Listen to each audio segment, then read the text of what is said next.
Iniisip ko yung mother ko eh, kasi Pisces din siya. May bumagsak. Alright, excuse me po. Ito, napatulala, patawarin. Kasi recently lang, nawala yung father ko, guys. Ito lang, end of September. So, syempre naiwanan si mother. Pisces, the death card. Umangat sa inyo, guys. So, in a way, ito yung multo.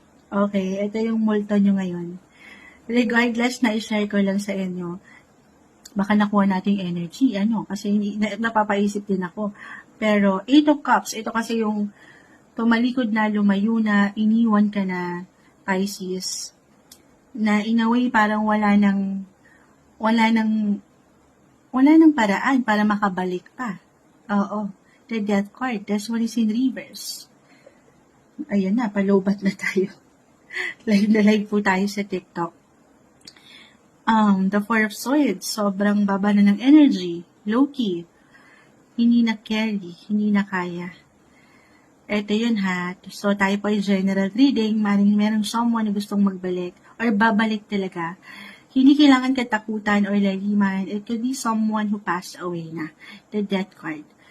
Yes po. Kasi isa lang iniiwan lahat, guys. Isa lang yung message nito.